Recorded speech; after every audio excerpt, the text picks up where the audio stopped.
Nitya, where is that option?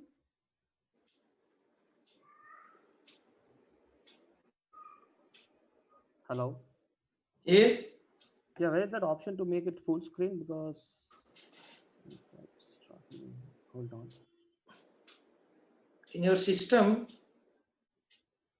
Yeah, it's not. slideshow. Oh, okay.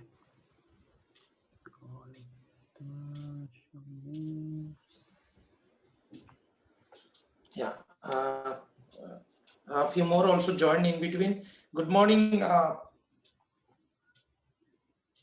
participants. We are just waiting others to join in the meeting room while you have still more for 5 minutes to start the session.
Yeah, few more also joined by now.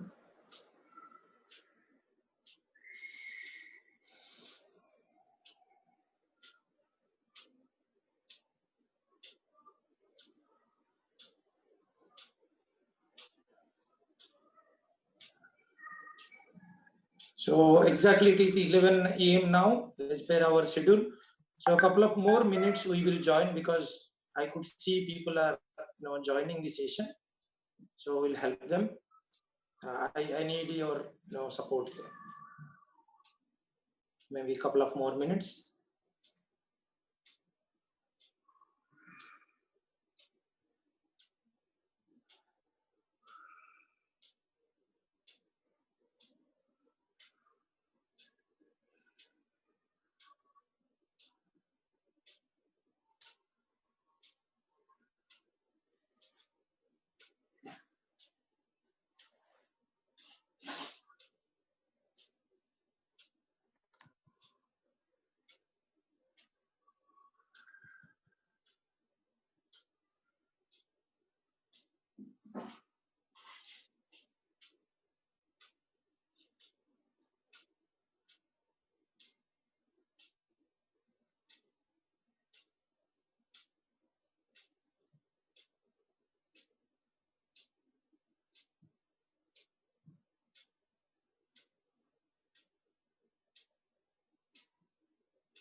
Now 3 more minutes we will wait before we start. It is 11:02 now. So by 11:05 we should be good to start.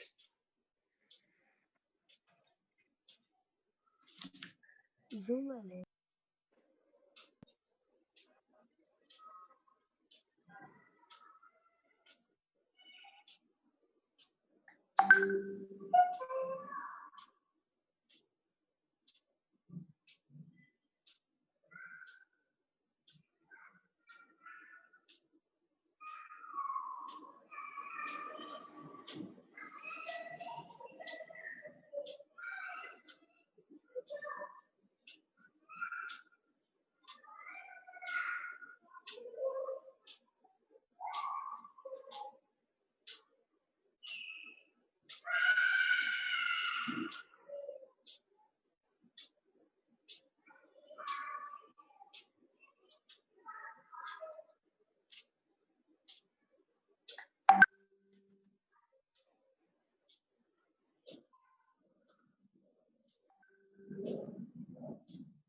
Nitya, good morning. This is Deepak. I think we should get started.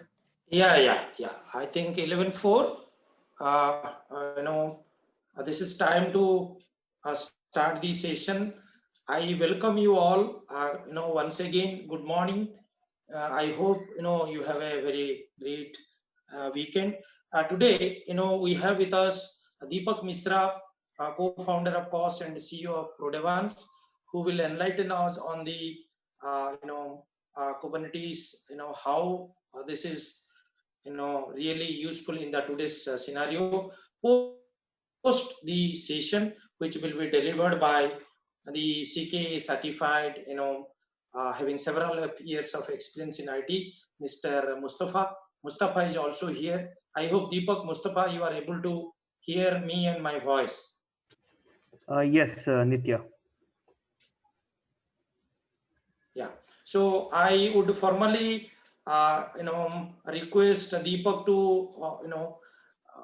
tell few words about CK as a training certification and about Mustafa and how Mustafa can help our participant in their training and certification journey on this particular training and certification. Thank you, Deepak.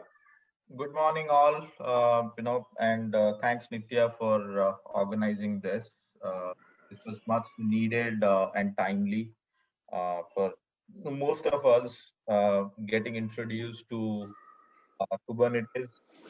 I would request all of you to go on mute if you're not speaking. Uh, so, fantastic. So with respect to Kubernetes and why you are here, I would like to give you some context how the IT is, moving towards ANI. And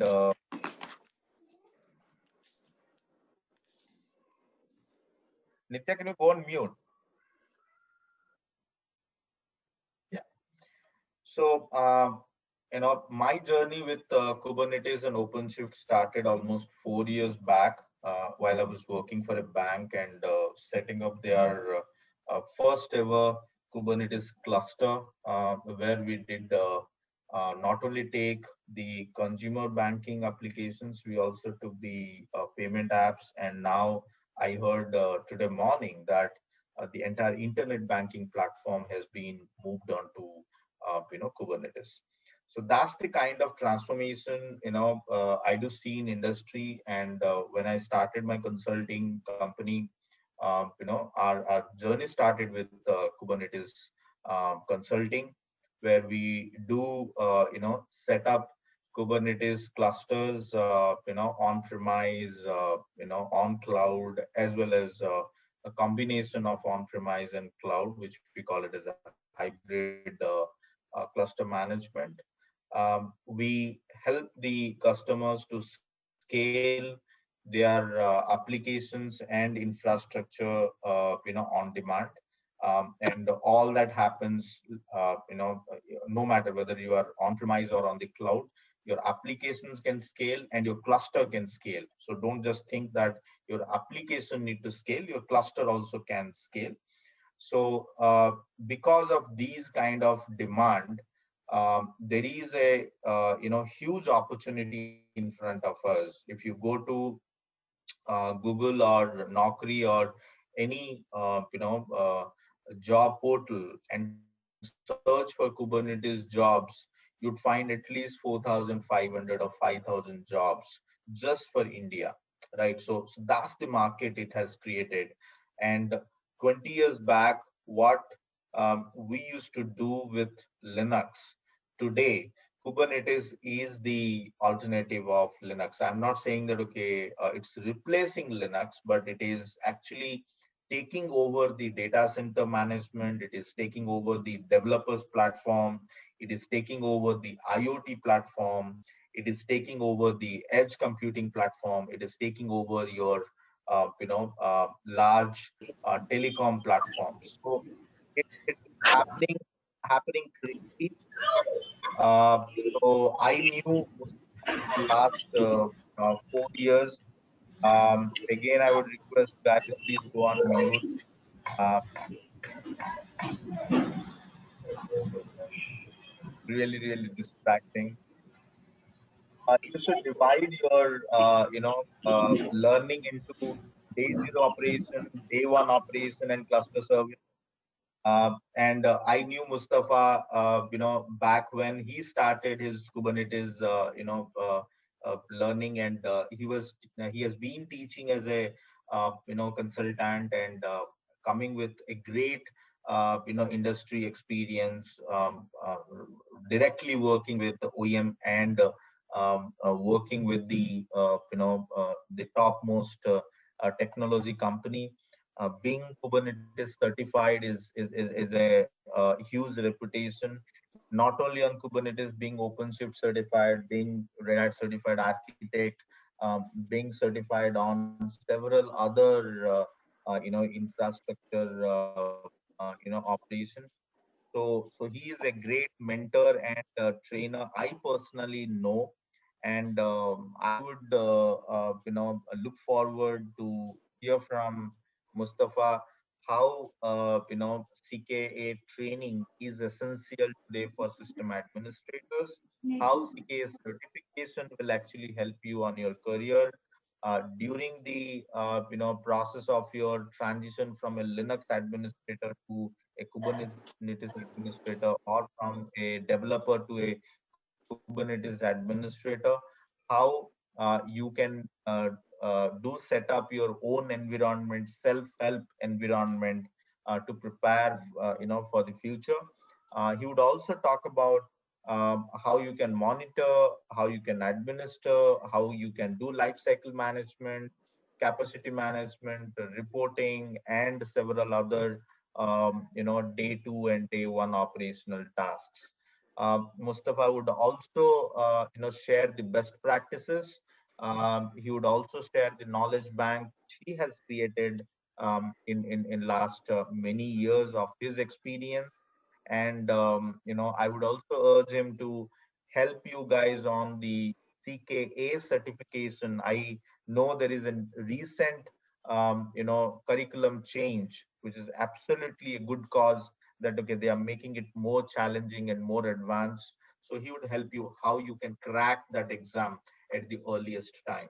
So with that note, I will be always, passively available for you guys. If you want to be placed on Kubernetes job, please just send me a link on LinkedIn.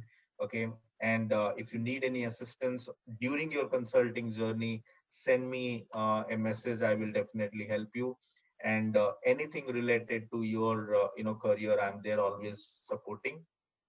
And with that note, I will ask, Mustafa to, start his presentation.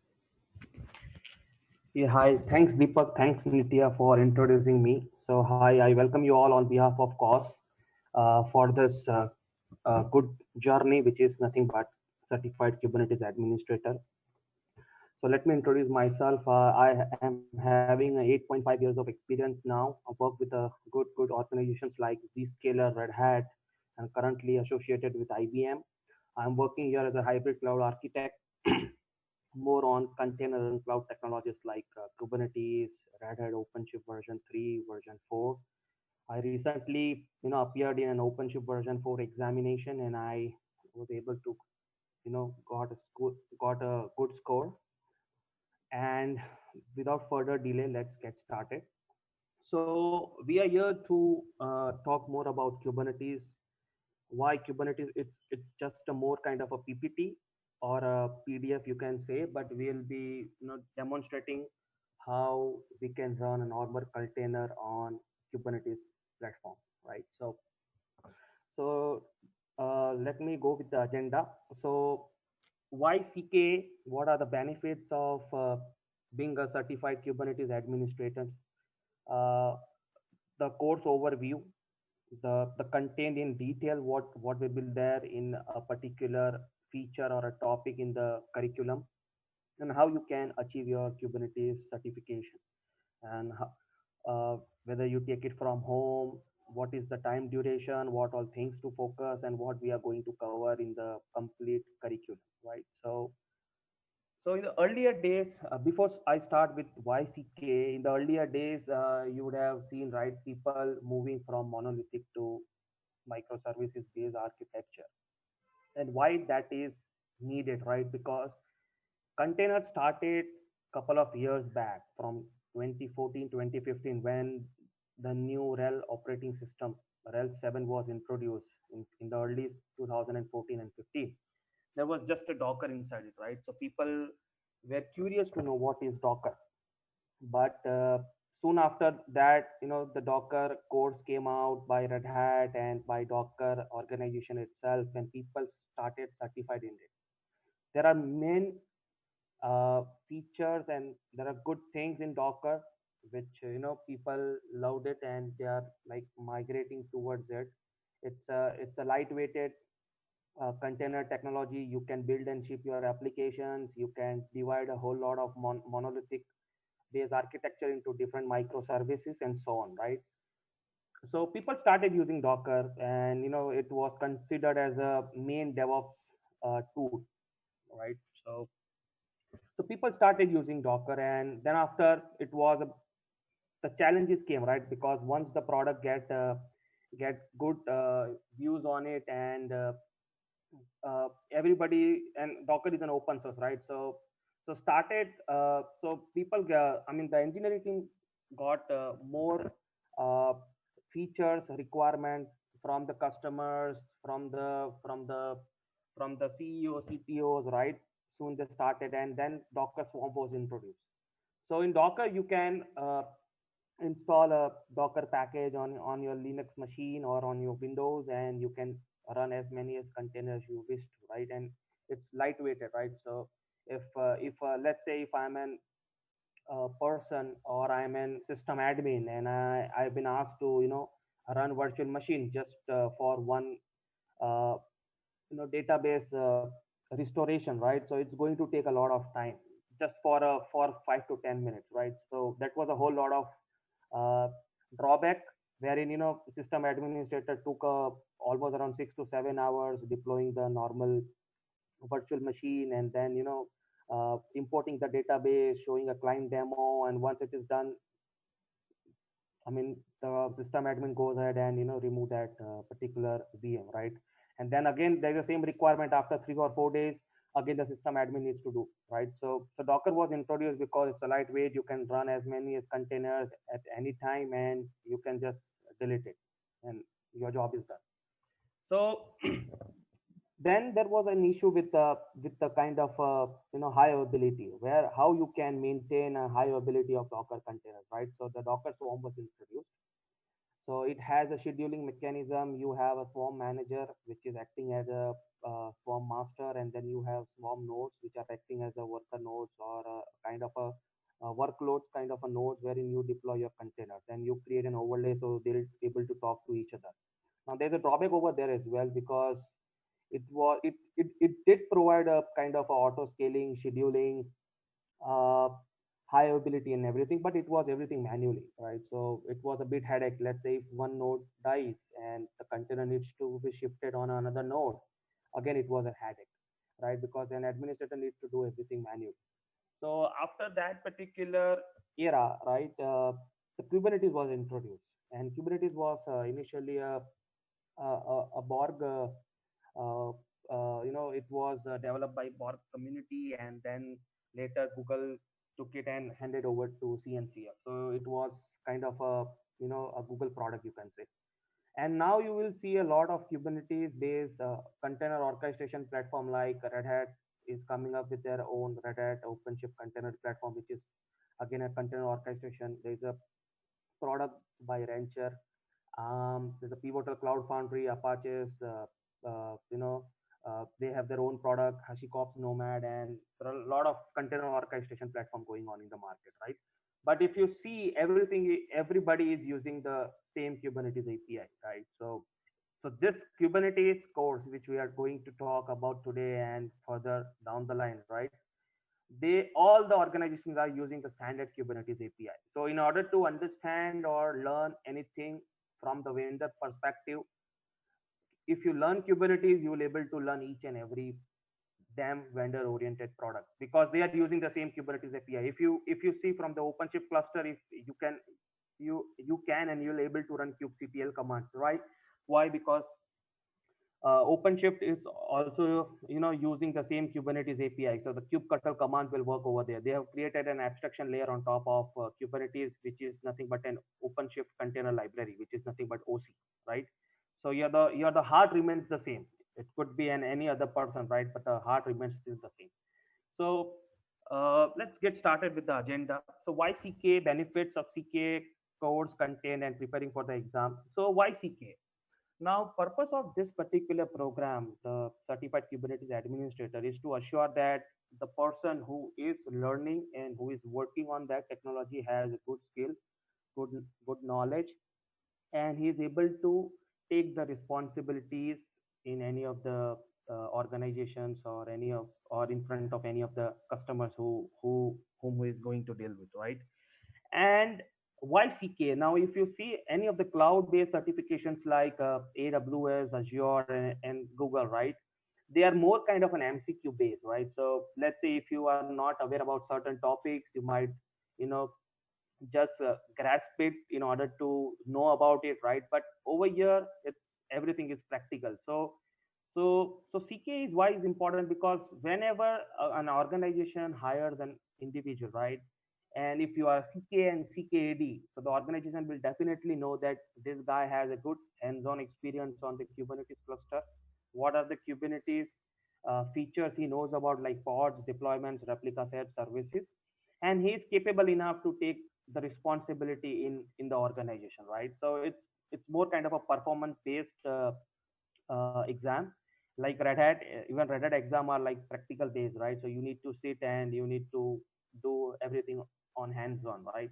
So that's the reason Red Hat also looks for the people who are certified because they know the value, right? That if the person is certified, definitely he has written the exam and it's proctored based exam, right? So whenever you're writing the exam, there is an opposite person who is sitting in front of your laptop on that particular side and he keeps on watching, right? So that's what CK is. And what are the benefits of CK, right? So yes, definitely if you're CK certified, your resume is going to stand outstanding, right? And you are there into the competition across and amongst others. And CK certification proves that you truly understand the cluster platform, right?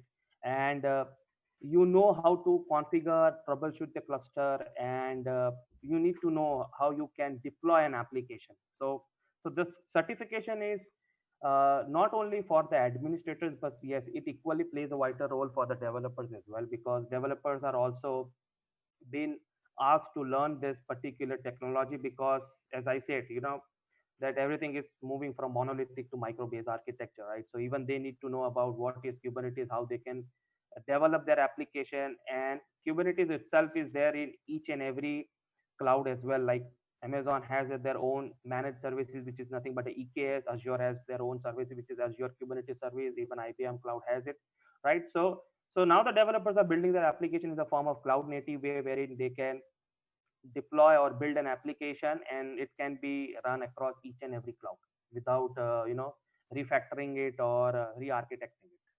And gaining a knowledge, yes, definitely if you do this certification, you are going to get a good knowledge. And yes, believe me, there are a lot of opportunities outside, and the organizations are looking for a Kubernetes certified guy so that it can add a value to their own organization. So definitely you'll get a good hike if you are a certified guy.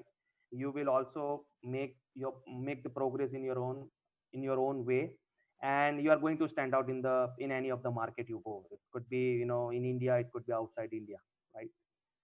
So this is the same thing which has been highlighted in a more detailed way. So I'll be going and skipping this part. Now let's talk about the course content.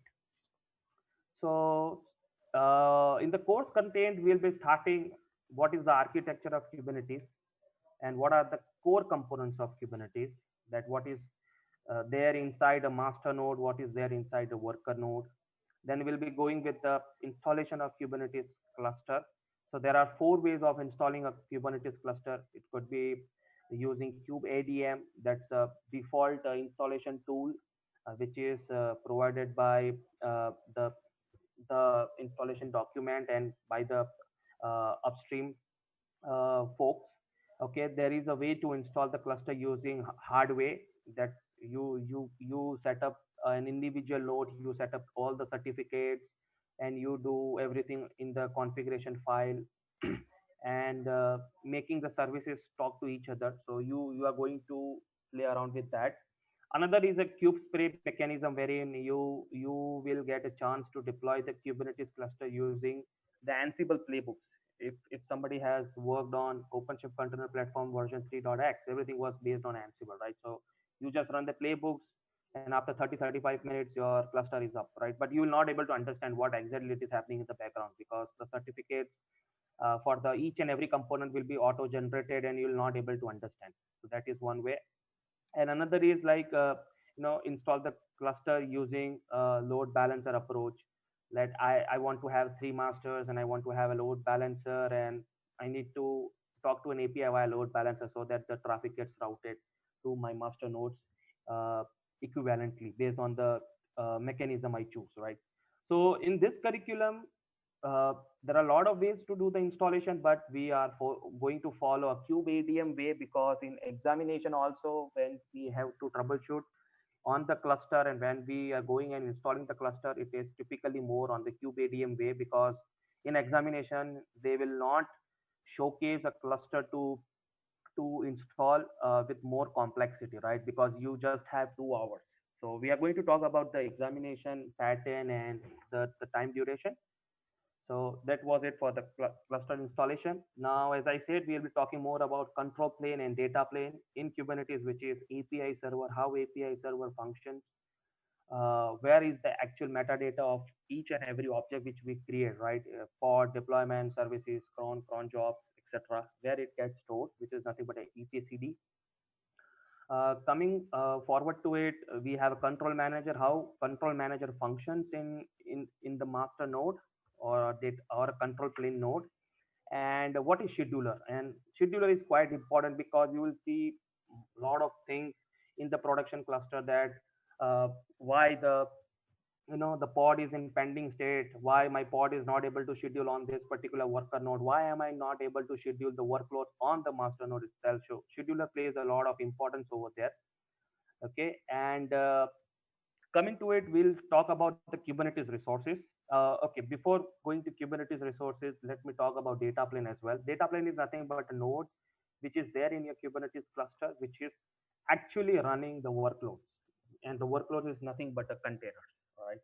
So who pulls that image, who assigns the IP address, how the IP address gets assigned to that particular pod with this particular IP subnet, and lots more, right? So let's say if you expose any of the services, right, with cluster IP or node port or load balancer, how that particular IP address is been assigned to it. So that is something which is not covered in the curriculum, but as per my practical and hands-on experience on this Kubernetes clusters for almost around 2.5 years now, I know each and every small thing what actually happens. So if somebody's interested to know in technically more about it, I can showcase that as well.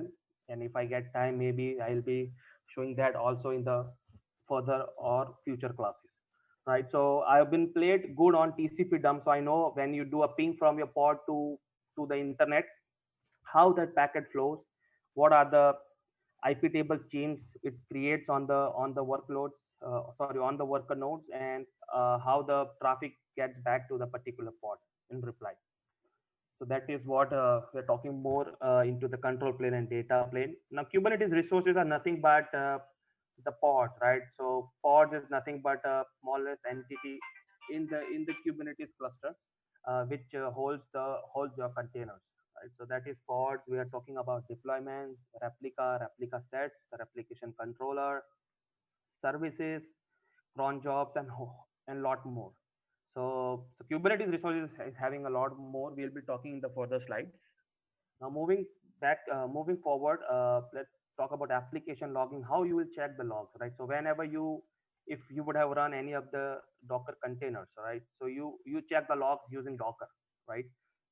Similarly, you can check the logs in the Kubernetes as well using kubectl commands.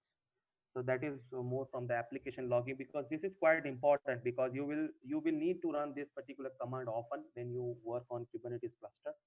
If your application is dying, or if your application is going into some crash loop back of error, image pull back of error, going into pending state, going into error state, or into the completed state, the application logging will definitely help you out. Then there is a further added to it, like application lifecycle, how you manage your application lifecycle, like upgrades. So let's say if you would like to do an upgrade of your container images, right, from 1.19 to 1.20, how you should perform an upgradation so that you don't face any of the downtime. So we'll be talking more about that in a deployment curriculum. Further to add, what are schedulers in Kubernetes? As I said, there is a default scheduler which comes in when you deploy the Kubernetes cluster. But if you would like to create your own custom scheduler, you can create it. Again, custom scheduler is not a part of CKA, but as per my experience, I'm going to showcase that as well, theoretically part, and so that you will know that I can create a lot of scheduler, and I can tell that particular scheduler to go ahead and schedule the pod on any of the worker nodes or any of the uh, desired or requested nodes as per your requirement. So further to add, we'll be talking about cluster parameters, what cluster parameters are. Services in Kubernetes, this is typically a most important concept in any of the certified Kubernetes administrator or certified Kubernetes application developer course. And also, this is important in any of the container orchestration engine. Just uh, take my words, I'm talking about container orchestration engine, which means Red Hat OpenShift, Rancher, Pivotal Cloud Foundry, Apache Nomad, uh, HashiCorp Nomad, and Platform 9 Kubernetes management system. So this is quite important, right? So what are services? Services is nothing but how you will expose your application. Let's say if I come back to Docker, right? In Docker, what we used to do? We used to do an -p, right? So whenever you want to run the container, you would run Docker run followed with volume mounts and the port, right? So -p. So you say that I want to run this nginx container, but I want to access it from the outside world. I want to access it from the outside world. So how can you do that, right? So in container, you had an option of providing -p, and you are saying that this port is my outside port, which is listening on my host machine, and this is the container port. So you access your application on the web browser using that host port, which is 8080, and that particular traffic gets hit to your container, right? Similarly, in services, it's the same thing. So if you would like to access your application within the cluster, you use the cluster IP address. If you want to access an application from the outside world within the infrastructure range, I'm talking about the infrastructure range, means that your the IP addresses uh, which are there on your cluster nodes, which is nothing but a master nodes and the worker nodes, right? And another is the load balancer service. You can configure an infrastructure based load balancer, or you can use any of the cloud hosted load balancers, right? So you need to bind that particular DNS configuration, and you can do it, right? So why cluster IP and why node port, we'll be talking more about in the curriculum session as well. And what are the securities? Now, security is a great feature in uh, any of the technology you use. It could be Docker, it could be any application based uh, you know any application based hosting. It could be on any of the cluster, or it could be outside of the cluster, right? Security is the main part. So how you can reframe the security, or how you can restrict the containers not to talk to your host machines, right? So security is quite important. So if you would have heard earlier, CNCF is coming up with the new certification, which is nothing but a CKS, Certified Kubernetes Security Specialist. And for that, the prerequisite is that the candidate should be CKA. Okay, so you can't take directly CKA's exam. You need to be a CKA certified. So that's a prerequisite exam. So if you would have heard about Red Hat, if you that if you plan to take any of the Red Hat based exam, they have the prerequisite that you need to have an RHCSA. You should be a current RHCSA or RHC in order to write Ansible, OpenShift, Cloud Forms, or any of the Red Hat based examination. Why? Because they want that the candidate should know each and every concept what is there in the you know uh, the base certification. So for CKs, the base certificate is CK. Now we'll be talking about storage. What is storage is in Kubernetes? Like, let's say if I want to host any of the database within my cluster, right? How will I store that particular data? So that as soon as I recreate the pod, or if the pod is deleted, I don't want the data to be deleted. It should be persistent across reboots, or whenever the pod dies, I still want the data and so on, right? So there are a lot of storage mechanisms, like you can configure storage using NFS, you can configure it using iSCSI, you can configure using the local host path, you can configure it any of the cloud providers, right? So we'll be talking about some storages, because that is something which we can do on hands-on, and which is going to really help in the examination as well. Now, coming further, networking in Kubernetes. Now, what is networking? Networking is an important concept with any of the technology you learn, right? It could be a cloud networking, it could be an on-prem networking, it could be a virtualized networking, it could be a container networking, right? And networking is something which is quite important in certified Kubernetes administrator course. It's not more from the implementation. Like, it's way easy to implement, but if you want to really understand that how my pod communicates to the outside world, how am I able to resolve this particular pod's IP address or service IP address amongst the cluster, you need to have a good hands-on on networking, because everything is managed using IP tables, right? So whenever you expose any of the services, sorry, any of the deployments or pods, right, it is going to give an IP address, right? So how that IP address is coming to it, how not another IP address from another range, right? So that is quite important. Now, another thing, another main important areas are the cluster maintenance, right? What is cluster maintenance? What you do in cluster maintenance, and that is something which is there in the latest examination of Kubernetes, which is 1.19, right? So in earlier versions of Kubernetes, they were not asking about the upgradation. It was purely an installation, right? But this time they have added about questions pertaining to the upgradation. How you will upgrade your Kubernetes cluster with a minimal downtime, what all you need to focus on, how you will plan to upgrade your cluster, right? And this involves etcd backup also, because every metadata, every object lies inside your etcd, and it is nothing but a main component in the master node, which is nothing but a control plane node, right? So how you will manage everything seamlessly, and so that the cluster upgraded is fine. Let's say uh, for example, you have your own Kubernetes cluster, and in the midnight you got a call that the cluster crashes, right? What you do? So if you have an etcd database, right, you can spin up a new cluster and you can restore that database, and every pod, every services, every cron job, whatever the metadata was there in the previous cluster, you will easily recover it in the new cluster. So that is one part. Troubleshooting the Kubernetes component is an important and most important, if you ask me, from my experience, because you need to know right understanding about where you are going to troubleshoot, from where you are going to start. Those are the key areas in troubleshooting, because let's say if a pod is crashing, or if you're not able to schedule up a pod, you should have an approach that which logs I should check, or which Kubernetes control plane component I need to follow, right? So that is something which you will only get to know if you do a lot of hands-on. Believe me, even I was not able to troubleshoot the cluster components, because I never knew how to start. I know that this is the error which is coming up, and I think I'll check over here, this might help, I'll check in that particular area, this might help, but eventually it was something else, right? So being an Kubernetes certified or a Kubernetes application developer, for both, troubleshooting is very important, because let's say it's an open source project, right? So it's Kubernetes is an open source, it's not vendor oriented. So let's say if I'm a customer and I'm planning to deploy Kubernetes, right? Okay, the deployment is done following the documentation. Now what else? Let's say if I'm trying to deploy the application on my Kubernetes cluster, I'm facing challenges. What will I do?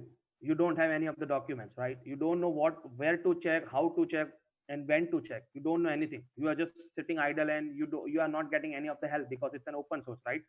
So at that particular time, troubleshooting skills will definitely help you. And it's not about just a Kubernetes point of view. If you go with any of the container orchestration technology, or if you are a developer and if you are facing some issues in the code, you know where I should troubleshoot, which binary to add, which packages to install, what should be the kernel version, why it's failing, and everything. So Kubernetes troubleshooting is very important. And believe me, guys, it was uh, a major ask in the examination. In 1.19, the time is less. We are going to talk about it. But if you ask me, the Kubernetes examination which was held last August, I mean this year's August 31st, they used to ask four questions about troubleshooting. And if you don't have that particular skill, your marks are gone, because you will not know where to troubleshoot. And it's not like you have a complete day. You only have 3 hours at particular at that examination point of view. But now everything is changed, right? So you need to know about where I will troubleshoot, how I will troubleshoot, and so on. So these are nothing but something which are detailedly mentioned about all these topics which were highlighted over here in this particular slide. So understanding about Kubernetes architecture in depth, how you will design. Let's say if somebody is wanted to work towards consulting role or an architect role, how he should design the Kubernetes architecture. Should one master and one node will be sufficient? No, it all depends upon the requirement, how many workloads I'm going to run on that particular uh, cluster. So how many master nodes I should have, what will be the IP scheme, what is the high level design, low level design, and everything. So that is something which I had worked in my current organization and my previous organization also. So I have a good experience on it. So if somebody wanted to move towards that way and they wanted to know how to do it, we can surely talk about it, right? So these are the something which are highlighted as per the uh, CK curriculum about installing the KTS using kubeadm way. And these are all the components which are there inside a control plane. And yes, kubelet and CRI is also there. And because you are running a Kubernetes cluster, right? So the container runtime is nothing but a Docker. So yes, Docker will definitely help you out. So if you're not able to find any of the logs using kubectl, you can always use Docker, right? So now these are nothing but the Kubernetes resources like pods, deployments, replica sets, and replication controller. So the person should be aware about what are the key differences between these two. They does the same thing, but there is a minor difference in it. And if you have been interviewed by some interviewers, if you're looking for a switch, they might often ask this particular question. We are talking about labels and selectors, the node name. These are more from the scheduling point of view. What are static pods and how the static pods are there in your Kubernetes cluster. Node affinity, pains, and toleration. These are again a part of the scheduling algorithm. How you can configure it so that your workloads get assigned or goes to that particular pod itself. Readiness and liveliness props are also very important. Let's say if you have a big application, let's say if you're deploying a Jenkins application using Kubernetes, right? And soon after you deploy, your user is hitting or accessing that particular Jenkins web console, right? So now Jenkins is a huge application, right? So it will take a lot of time or few minutes to start, right? So you can configure readiness and liveliness prop over there, so that the user traffic are not hit on that particular application container pod. That is what it is. Now this is nothing but more from the logging point of view, how you can check the containers, the lifecycle manager, the revisions and deployments, how you can roll. So this is pretty much detailed with what we spoke about already, because I've covered over here as well.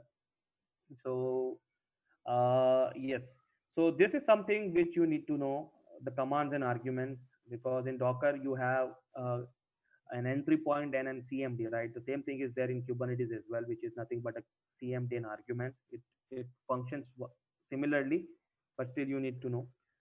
Secrets and config maps are are key components in Kubernetes, because in the examination this time they have changed with this, because they have been moved this particular exam this topic from the exam of certified Kubernetes administrator to certified Kubernetes security specialist. So this was more handling the database password, the connection string, the the username and everything. And config are nothing, something if you would like to add as an environment variable inside your containers, you can always use config maps. So it's more kind of a you can say clear text. Okay, and these are init containers. So init containers, multi containers are like something, if you want to have 3 containers to be run in one pod, you can run it. So yeah, that is it. So what are pods? So let's say you have an eggshell, right? So if you want like to have a egg in your mill, right? So that eggshell is nothing but a pod, and that actual egg inside that particular shell is nothing but your container. So typically I express this views to the candidates, because they feel very much uh, good about understanding, because somebody might not understand in directly one explanation, somebody might need 2 or 3 times to explain, right? So this is the simplest way what I do it, and I have a lot of things which are designed in that way, so that a common man or a newbie in this Kubernetes world can easily understand things. That is how I train my students. Okay, and these are from the cluster component points of view, like role bindings, what is the kube config file. So this file is quite important. If you don't have this file, you can't talk to Kubernetes, because Kubernetes needs some configuration, right? And so when you run kubectl commands, right, what actually happens? It follows this particular configuration file. We will deploy one pod today, so that you will get to know uh, what I'm saying, right? So these are kind of a services in Kubernetes, like cluster IP, node port, and everything. And these are quite important. Storage is quite important. We are, as I said, we are going to talk about NFS, host path, and empty dir. Networking in Kubernetes, like ingress and egress. So ingress is for the traffic coming in your cluster. Egress is traffic coming out of your cluster. And it is not about coming in or coming out, but it is, yes, with the 3-tier application. Let's say if you have a front end Node.js and you have a database application, MySQL, right, and you have another application in between that, let's say API. So you want that the database should only communicate with API. The front end pod should not communicate to it, right? So you configure an egress traffic to it, and similarly you configure ingress. So it's like denying certain pods to communicate. It is there in the network policies. By default everything is allowed, but if you would like to configure it, you have to configure the networking policies in Kubernetes cluster. Now the DNS and kube DNS. So this was the old way which was used up till 1.16 1.17. Now kube DNS is used. So this DNS is nothing but when you deploy any of the pod, okay, let's say MongoDB pod or an Nginx pod, right? How it communicates to other pods, how that is able to resolve that particular IP address, right? Because when you deploy a pod, right, uh, you will see that it gets an IP address. Another pod also got an IP address, right? Now how they are able to communicate it, there should be some DNS mechanism. Otherwise you are not going and adding that IP address in that particular pod's etc hostess file, because we are going to talk morely about Linux containers. So that's the reason I'm telling etc hostess file. Okay, so that there should be some approach, right? So that is nothing but a kube DNS. The cluster maintains about upgradation, etcd backup, restoration, troubleshooting components. And yeah, this is quite important, how you troubleshoot your cluster components, data plane components, and the application failure, which I already spoke about.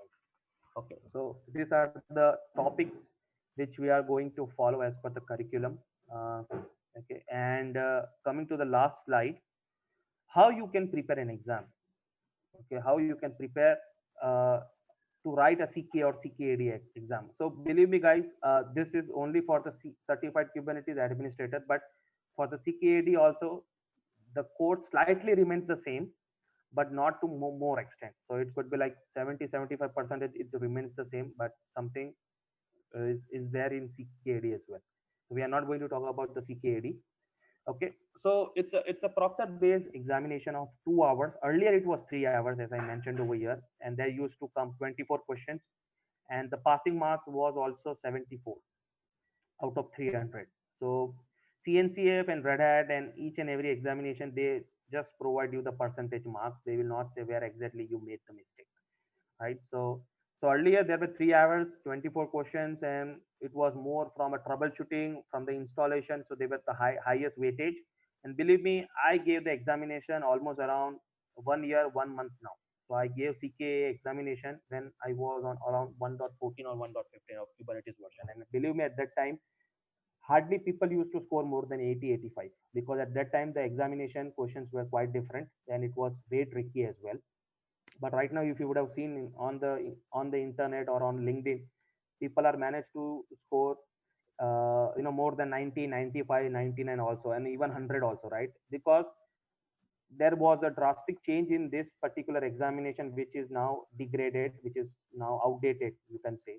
And at that particular time, that particular questions which I faced last year, that particular two questions were removed in this particular examination, right? So people were able to answer that, but at that time I managed to score only 78 when I took the examination last year, right? And now people are getting 100 also. So I feel like that how these people are scoring that much grade, because the examination pattern was changed. So starting September 2020, 1st of September, the CKA exam got revised to 2 hours with 17 questions. The reason why it was revised, because as I said, they are coming up with a new examination starting from November, which is more on the security perspective, which is CKS, Certified Kubernetes Security Specialist. So they need to pull out some of the contents from this examination and put it into the new one, right? So that was the main intention. And to lower this particular exam duration and the questions also. So again, the passing mark is 66, which is same as CKAD. So CKAD exam pattern has not changed, but in CKA they have reduced the time from 1 hour, like from 3 hours to 2 hours now, and from 24 questions to 17 questions.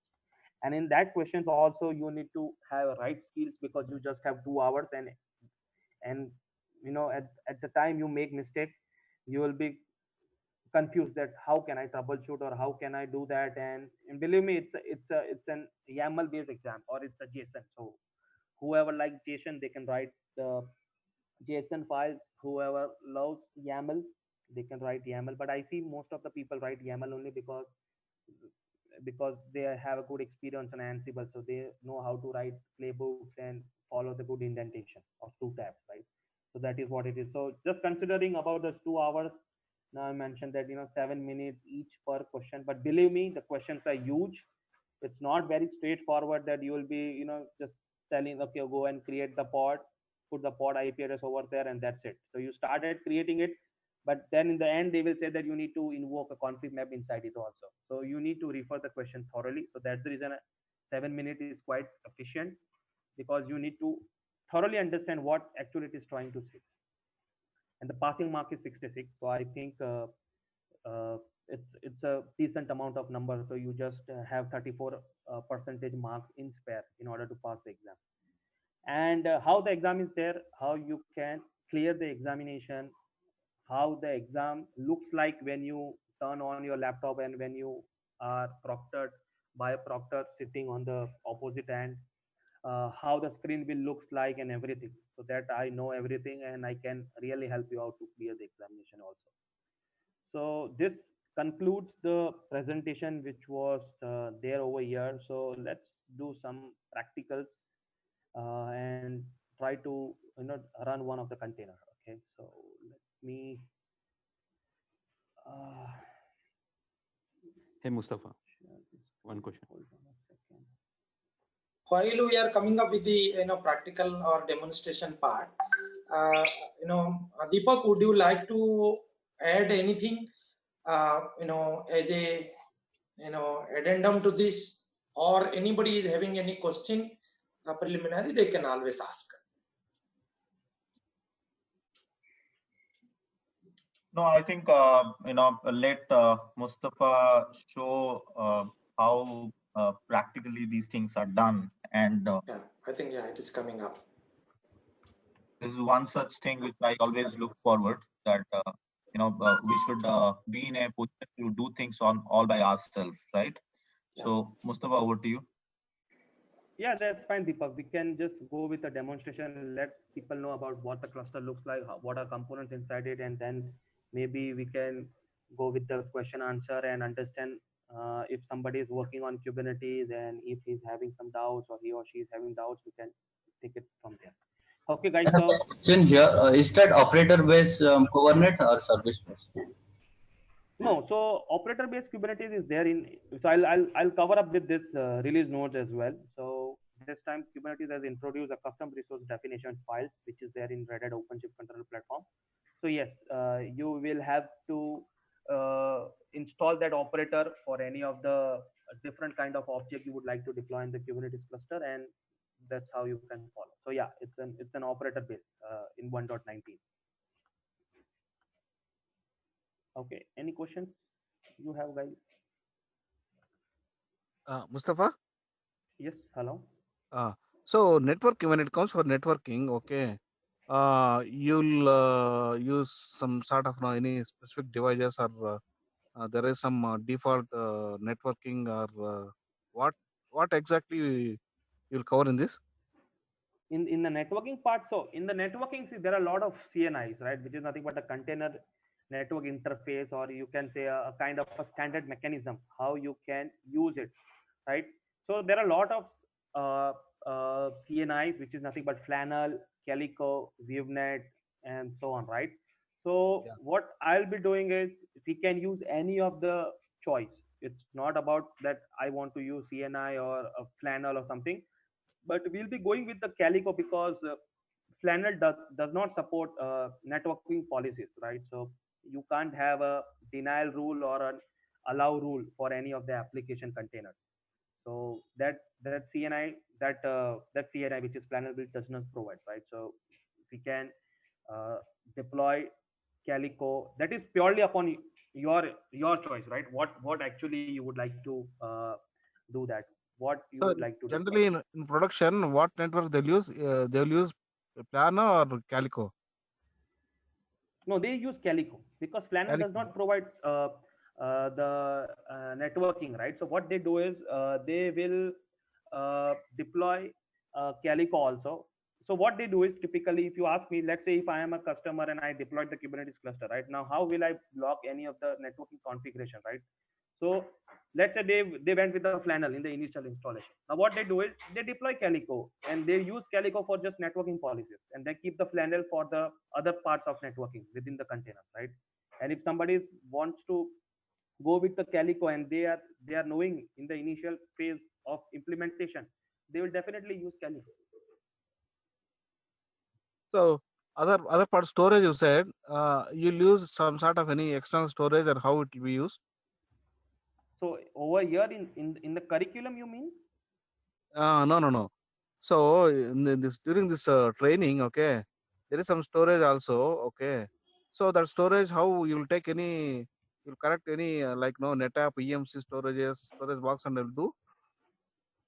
No, so that storage is, it all depends. So see, Kubernetes does support a lot of storage plugins, which is nothing but a container storage interface, CSI, right? So when you create a pod and it has to invoke that particular CSI in order to persist that data, right? So Kubernetes documentation, if you go with it, right? So it supports a lot of storages. So let me open the storages.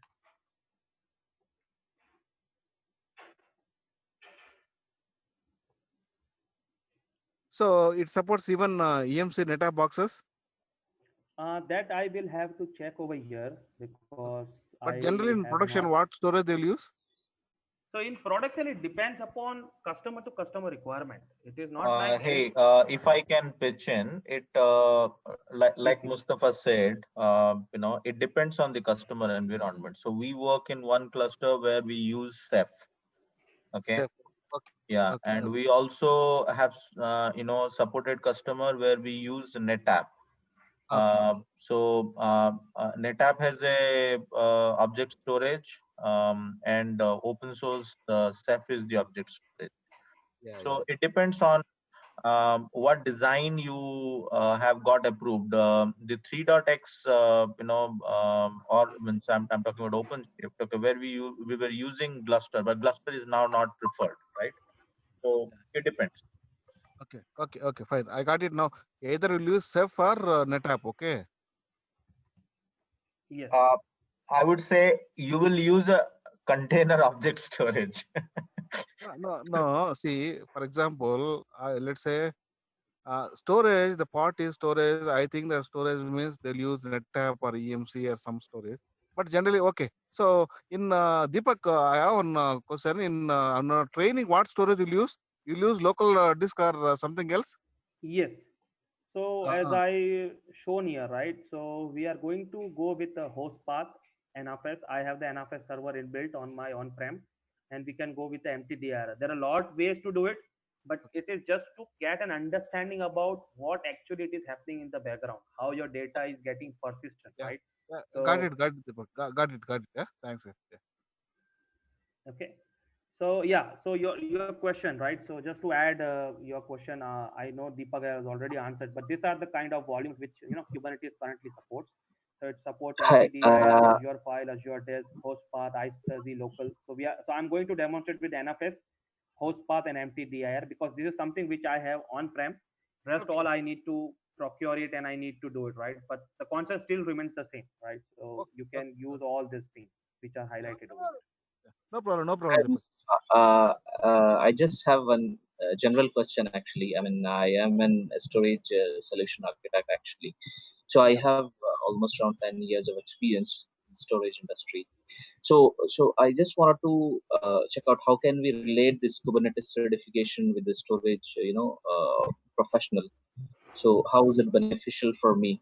And I also have a Red Hat RHCSA certification on RHCL7 platform. Yeah. So that would be great if you could answer me this question. Yeah. So Deepak, you would like to add here? Sorry, I was on another call. What was the question? I have around 10 years of experience in the storage industry, and Okay. I have just for past 2 years I've involved with the cloud certification. So Mhm. I have done Azure certification, AWS solution architect, and the OCI certifications. But I wanted to involve into this Kubernetes. So I just wanted to check how this Kubernetes helpful in my career building. Like how can I make a career in the Kubernetes? Okay.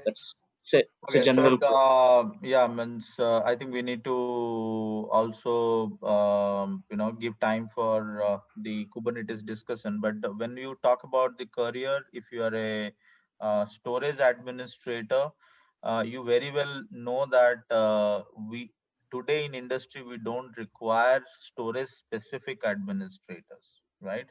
So because the appliance based management is almost moving out. That doesn't mean okay it has got eliminated from the data centers, but if you understand the Kubernetes infrastructure, which would be looking at the dynamic provisioning of the storage and the object storage, uh, then you are on the right track, because you should not only be specific to the storage, since you have already done other certifications.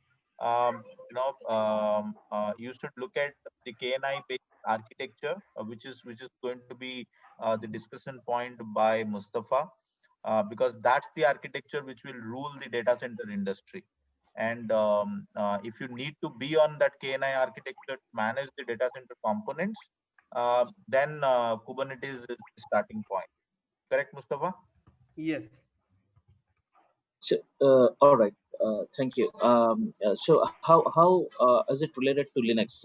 Do I need to do an RHC before doing this CKA, or do we need an expertise in Linux platform or something like that? You must have fundamental knowledge of the operating system. right?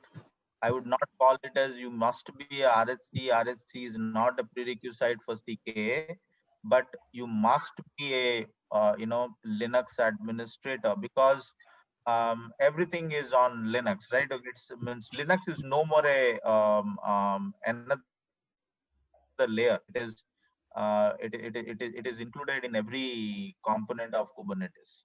So you must know Linux administration. That is what I would suggest. Right, sir. Okay.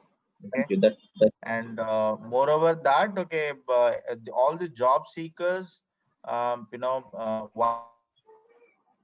why we keep on emphasizing the role of Kubernetes, because if you are just knowing the virtual machine management, it is not enough.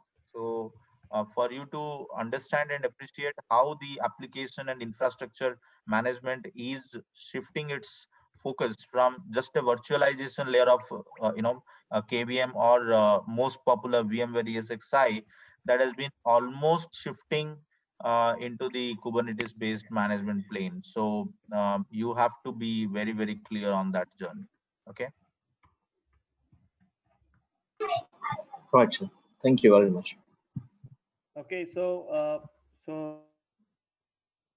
I'm here, which is deployed using kubeadm, and I yesterday upgraded this cluster to 1.19. You can see this version also 1.19, and this cluster is almost near to 1 year now. So I deployed this cluster on my KVM box with one master node and one worker node.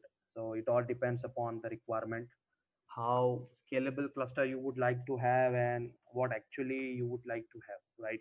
On it could be 2 masters, 3 masters, 5 worker nodes, but since I'm having an 8 GB of memory, so everything is on-prem, right? So I have an NFS server also over here. So we have a Kubernetes cluster, right? So if you see about kubectl get nodes, so if I run this command, what actually happens is, right? So it's a part of curriculum, but I'm just telling you since we have almost around 25 minutes from now. So when I run this command, the query get goes to the API server in the JSON format. It evaluates that particular query, and then it will see, okay, the verb is get. That means it is going to get something for this particular resource object, which is nothing but nodes. So that again query comes back to a JSON format, and you will see a whole lot into a tabular or a human readable format, right? And this is taking very minimal seconds. You can see that, yeah, you got this output, right? But if you want to see what happens, right, so you need to understand about the JSON queries, right? What actually it happens, what all it gave you, and how presentable you are getting it, right? So that is like, so Kubernetes understands JSON, and let me go here. So it understands JSON and YAML. Like if you would have known or heard about HashiCorps, right? A Terraforms, right? So the Terraforms understand JSON and HashiCorps common language, HCL. So similarly, Kubernetes understands JSON and YAML. So you can get an output in JSON or YAML, whatever you want. So you can see currently I have only 3 pods running. Okay, and if I do a wide to this, I will see that what all IP addresses, right? So I'm getting an IP address with the range 10.244, here also 10.244, and here also, because my pod is scheduled over here. So how this particular IP address is triggered from a particular subnet, that is something which the CNI plugin takes care of it. Okay. Okay, so let me try running one pod kubectl apply -f. That's my colleague's name. Okay, so I'm just putting the command over here, and let me put a watch to this. Sage root at 192.148. So you see my IP range, right? So I'm using my infrastructure network, which is this. But if you see, the pod is getting this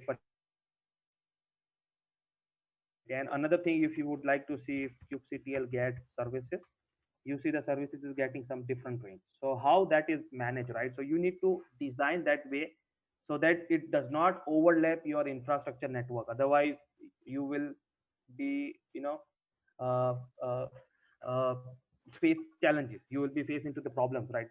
So you need to plan that way so that the IP address range does not get overlap. So let me Mustafa, sorry, I have one question. Yeah. In real time scenarios, especially in the production environment, which Uh-huh. cluster they have preferred? Like right, on premises and Amazon cluster, Kubernetes cluster, and Azure and Google cluster, Kubernetes cluster. Which one is they preferred? Which one is using the production environment? So you're talking about the cloud environment? Yes. See, cloud environment, it depends upon the customer, right? So let's say if I'm using AWS, and my whole organization is mostly using AWS. Let's say 90% of the organization is using AWS. What they will prefer is they will go with the EKS services, right? Because EKS is nothing but a managed service, right? So in that case, you don't have to worry about the master nodes. Now, let's say if I have this node currently, two nodes, right? I am responsible to manage my master node as well. But in cloud, it's everything managed services, right? So you only have to manage your workloads and the worker nodes. Okay. And Cube API scheduler and each and every component is managed by the cloud provider itself. It could be Azure, GCP, or AWS. So people use it because they feel like they are getting an uh, good amount of uh, user traffic. They feel like that they have a auto scaling feature over there. Their businesses are not getting hampered. So it depends upon the organization to organization. But there are few customers who use on-prem as well. Let's say if they want that only certain amount of user to use, they don't want to expose it to the outside world and everything, so they use that way. Because if you host your Kubernetes services, right, you are exposing your application to the outside world. And if somebody or some organization, they don't wish to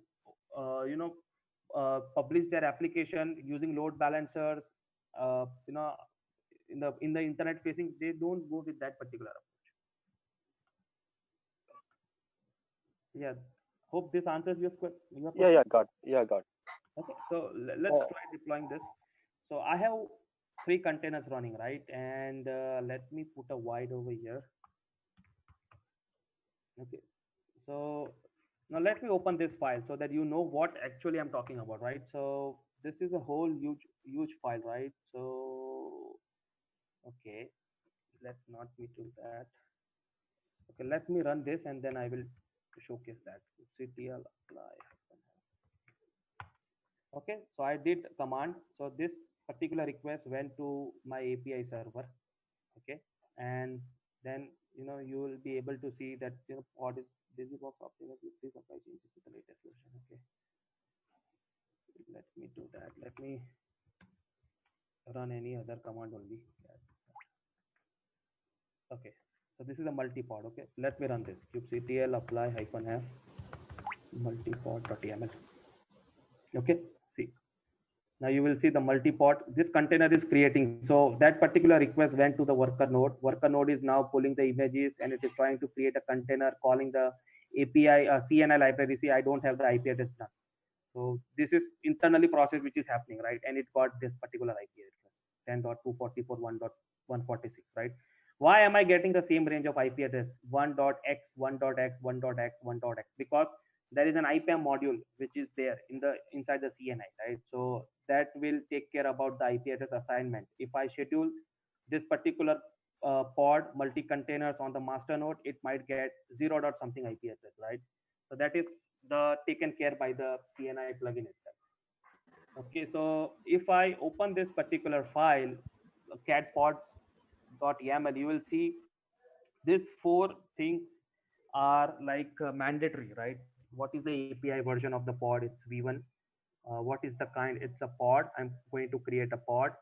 The name of the pod, which is nothing but a multi-pod, and you can see the container section, right? So these are nothing but your Docker.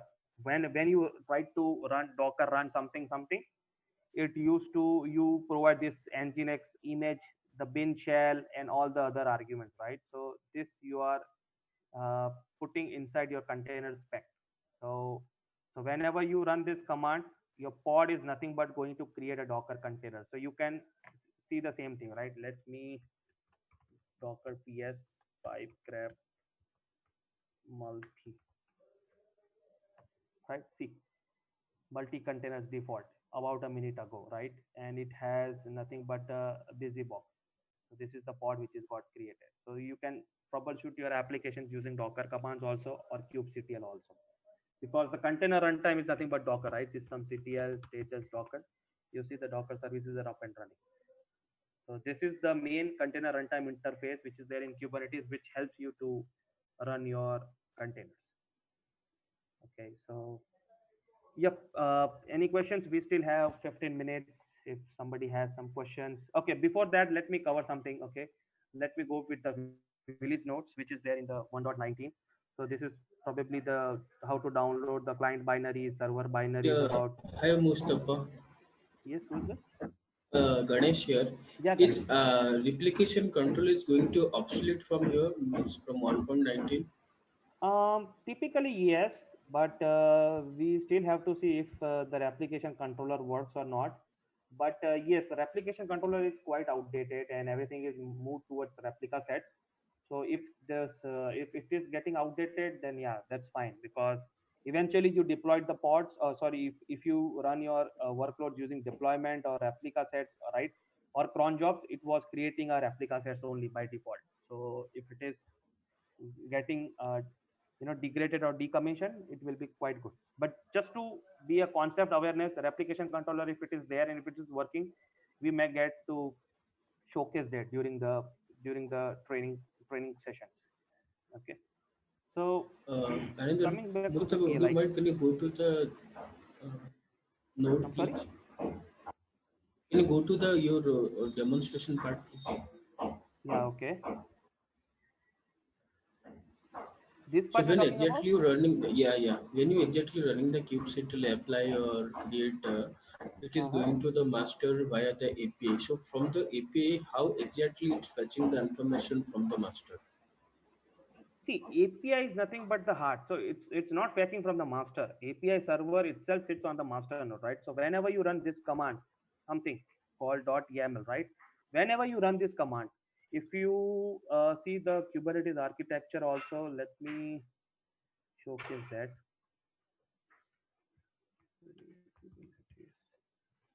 No, I understand that part, but my question is how, whether the component is core component responsible for giving all kind of informations on the node or maybe the master. Your voice is way low, Ganesh. Can you be a little louder? Yeah, my internet is too slow today. I don't know why. Oh, okay.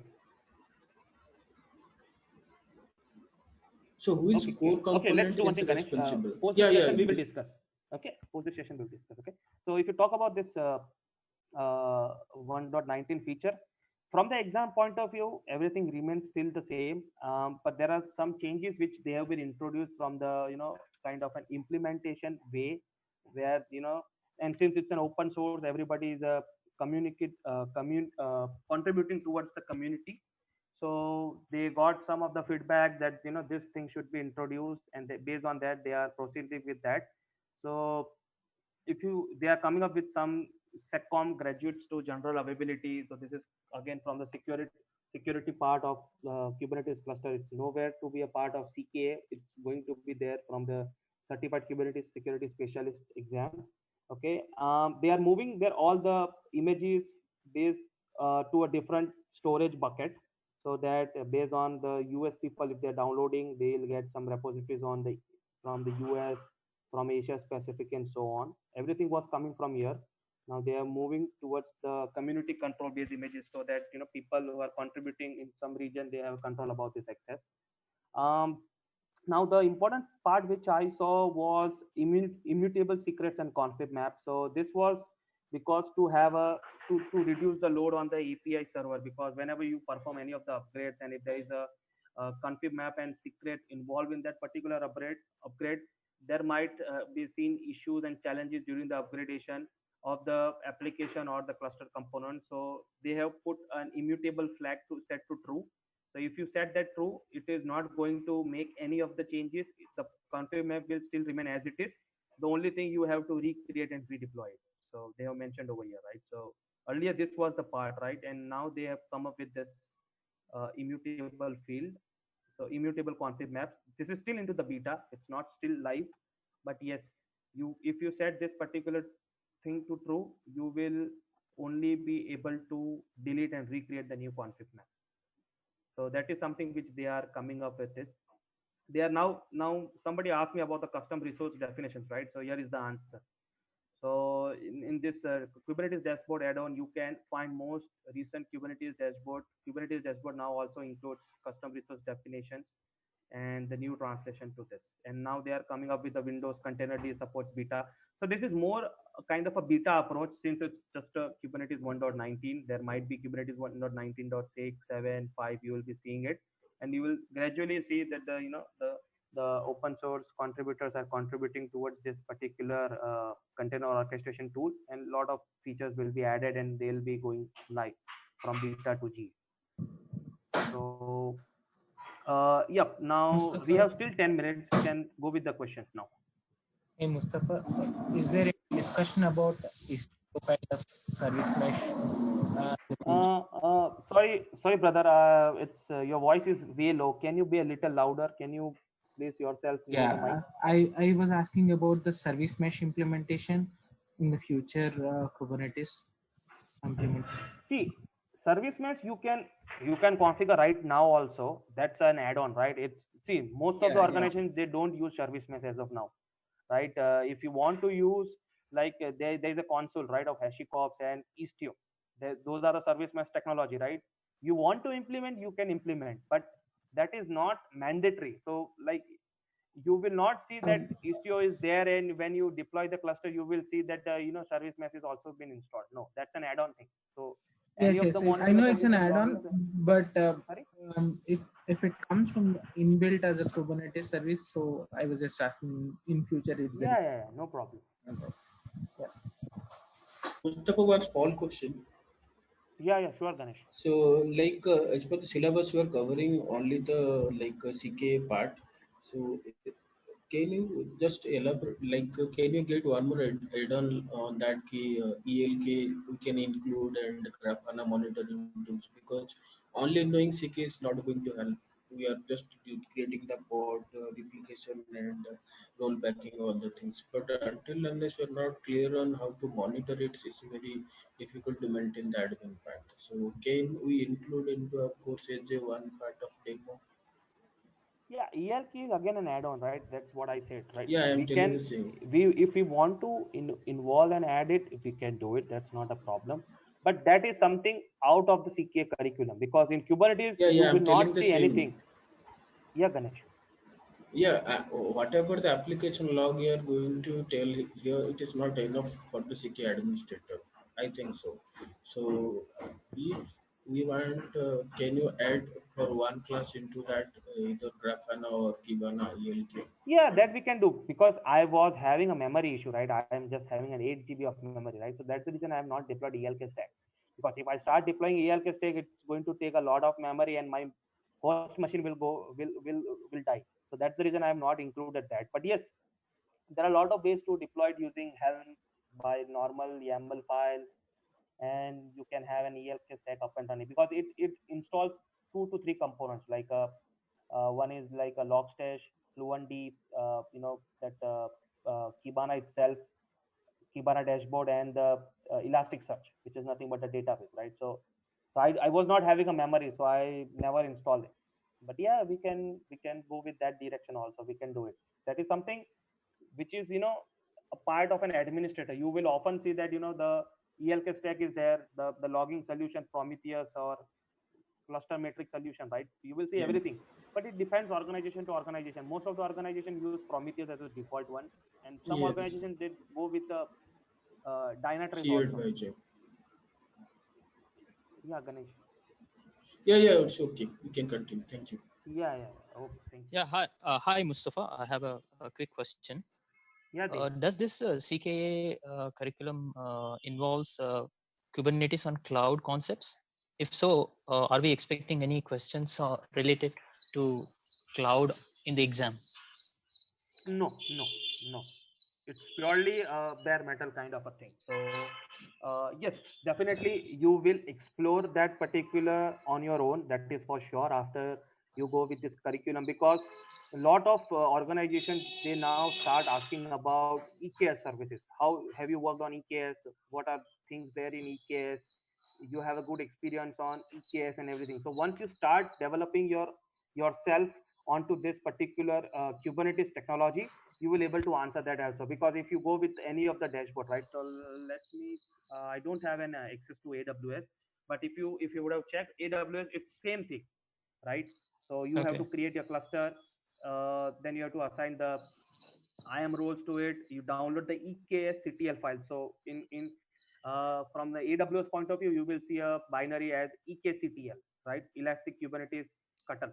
So you download that, then you create a node groups. You add 3 or 4 worker nodes depending upon the availability and the subnet. Once that is done, you then deploy your workload. So in that particular cloud perspective, one advantage is that you don't have to worry about the load balancer, right? So when you expose a service using a load balancer, automatically AWS services will trigger that load balancer, and it will create a classic load balancer for your an application load balancer, right? So yes, but the concept still remains the same. So I will uh, en- encourage people to learn basic Kubernetes on your local machine. So you would have seen my setup is also on virtual on KVM. Why?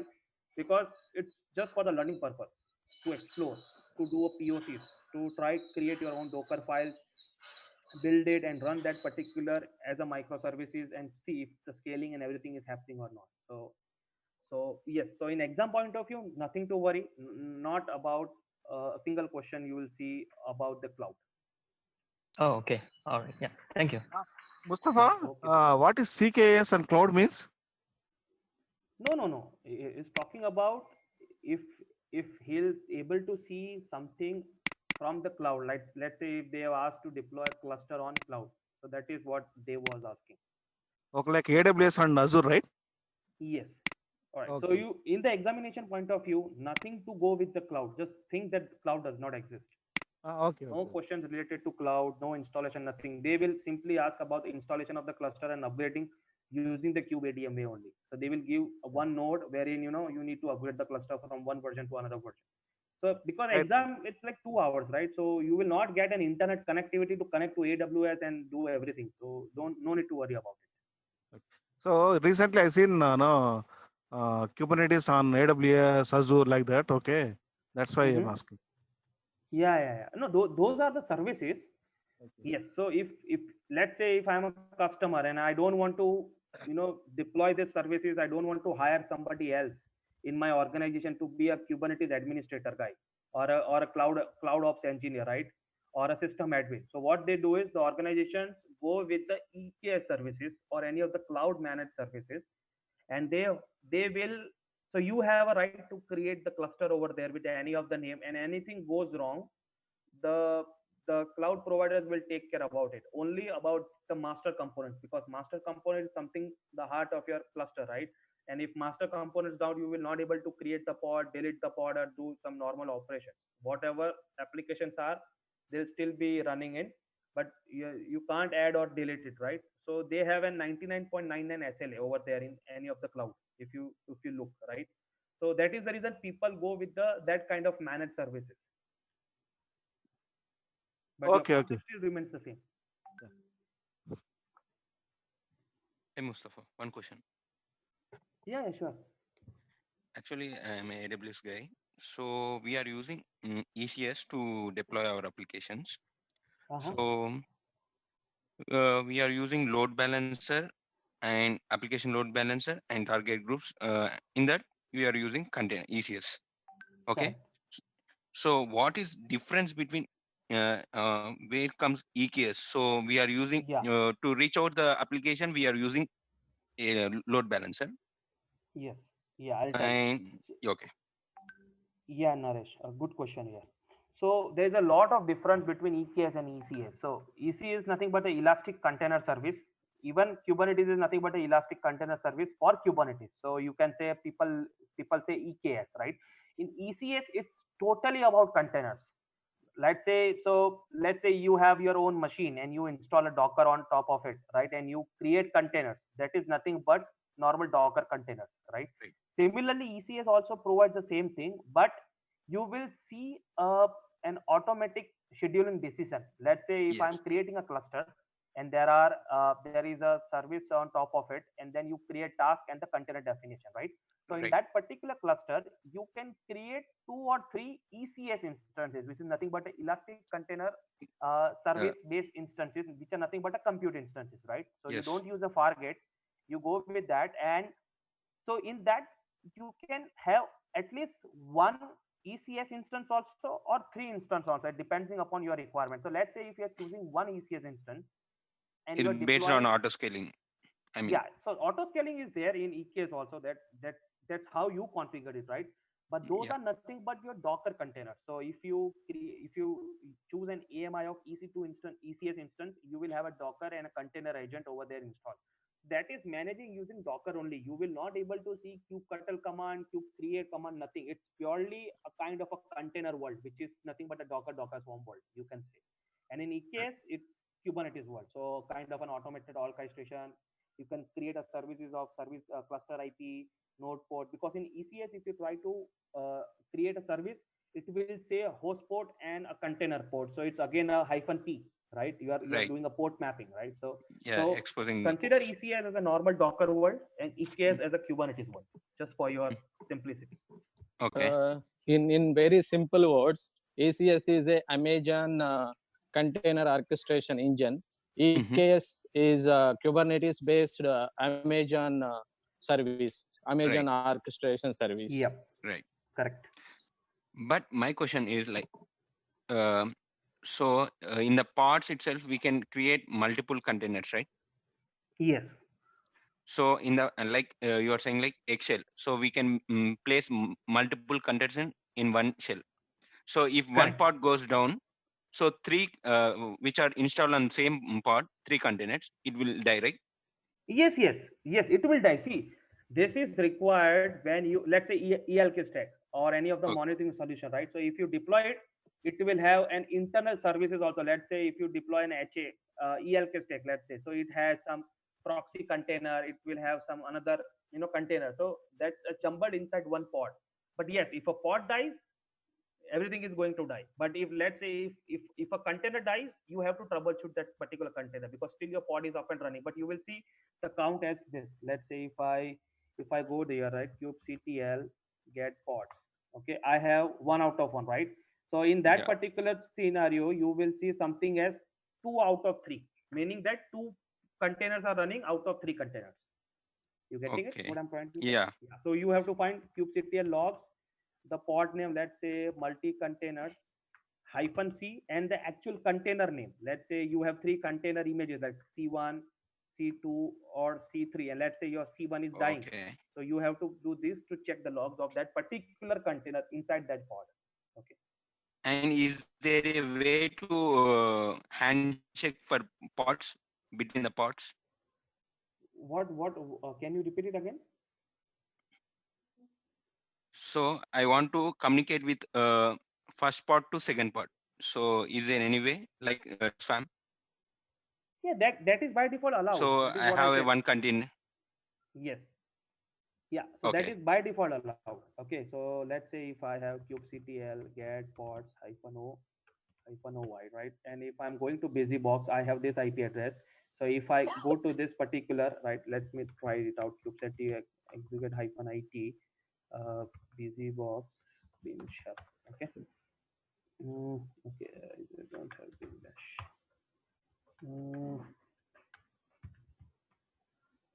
Cannot communicate to the container pod current page is succeeded.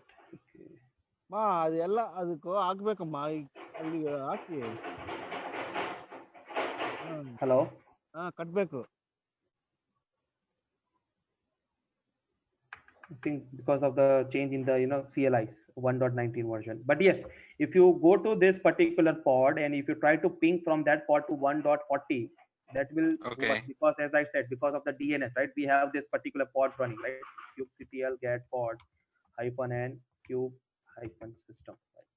So we have this So core DNS and the networking flannel pods are running, right? So this is going to take care of it. So here somewhere we need to configure CIDR, so to get the IP address range Yes, in the yes, same yes, range. yes. Yes. So if you go to VI ECT kubelet, VI ward lib kubelet, and you go to config.yaml file, right? So we have provided here that this is going to be my cluster DNS, and when we do the installation, right, we provide a list of IP address. Like I want my port cider to be in that particular range and this range. Let me showcase you that as well. So a cluster architecture. So yes, yes, you are right. So we need to provide that information. Otherwise, how my cluster will understand that I need to choose an IP from that particular range? I thought host VM IP range. No. So if That's what I said. That's the reason every time I uh, specifically described it. We are talking about the overlay and infrastructure network is typically different. It's not the same, right? So this is what it is. And when you do the installing the runtime and installing, right? So this documentation pretty much answers it. Let me go. So this is the installing, creating a cluster using kubeadm. Okay. And here you can see customizing the control plane components, right? So it's the memory requirements like 2 GB of RAM, 2 vCPUs. And yeah, so this is see hyphen set pod hyphen cider to installing the pod network, and for service you put a service IP address range. So this is the cluster endpoint. Okay, kubeadm minute. Yeah, so this is where you choose your pod network add-on wherein verify. So you need to install it using this. Let me grab it if I have this particular in my history, because I installed way back. So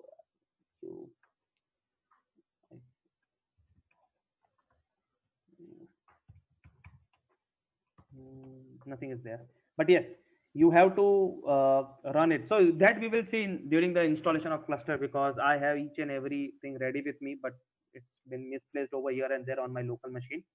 But yes, we have to specify. So it totally depends upon you. Let's say your infrastructure VM, let's say my master node and worker node are running on, let's say 172 currently. If you see, my IP address is 190 to 160, right? So this is my infrastructure network. So I have chosen 10 dot series and something else for my container workloads. Let's say if you would like to have 190 to 160 22, and if you are running on 172 117 0.0 network, then you can choose this as your service network or pod network. But all the three networks, for pod, for service, and for your infra VMs, typically it should not collide. It should not collide. Okay. So like or conflict. Yes. To make a cross-region replication, we require different IP ranges, right? So same. Yes. Yeah. Thanks, Mustafa. Yeah, Mustafa, another question here. Yeah, Dev. So I just want to know if this Kubernetes CKA is all about just infrastructure designing, or is it going to be like a combination of designing and provisioning, infrastructure provisioning? Both. Yes, both. Uh, So typically, then- if you ask me, so I'm working as a hybrid cloud architect on cloud and container area in IBM. So you will see that you have to be focused about how you are going to design a particular cluster for a customer. Let's say if he's having around thousands of pods to be deployed on a cluster, and they want thousands of pods to be up and running. How will you design a cluster which will you know uh, be fitted in that particular request or the requirement, right? So you need to understand that how many workloads I can run on a single node, how many worker nodes I should have, how many master nodes should be there, who are the designers or who are the application team, how many, I mean, is there any testing team, how frequent the application going to change, everything you need to know, and based on that you propose a solution about the hardware and the infrastructure requirements like CPU, memory, this particular type of CPU. Like if you go to AWS or Azure, you have a CPU type, compute based model and a memory based model, right? So which particular type of CPU you will decide, micro, T2 micro, large, X large, and so on.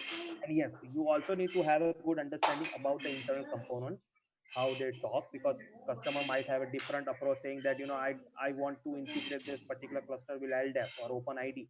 So how will you do that, right? So you need to have a good understanding within the cluster components as well, how a load balancer service works, how often you can use another open source project within the Kubernetes cluster and so on.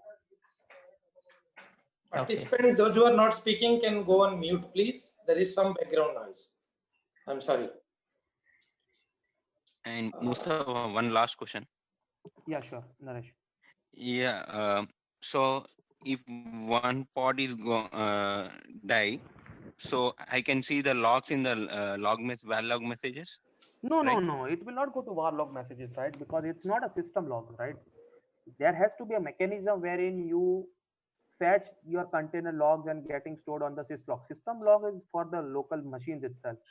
Now you can see how monitoring solution you have configured, right? Where the application log is there. So that is the reason we were talking about the ELK stack, right? You will see the application based container log. So in one container, my application is running.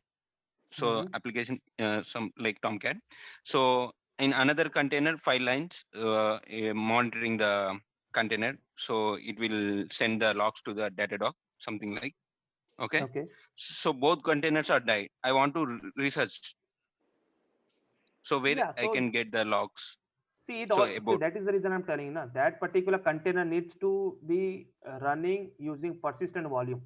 If they are using an ephemeral storage, there is no persistent storage. You will not able to see unless just the event, right? So for this particular kind of a thing, as I think Dave asked or somebody asked the question before you, right?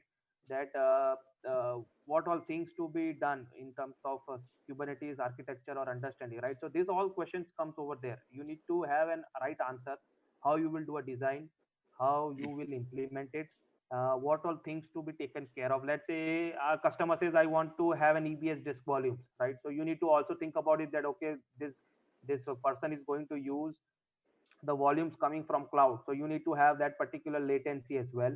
The IOPS should be up and running. There should not be any latency. If that is the case, then you need to educate customer that don't go with the cloud, since we are hosting in on-prem. There is a lot of firewalls and proxies in between.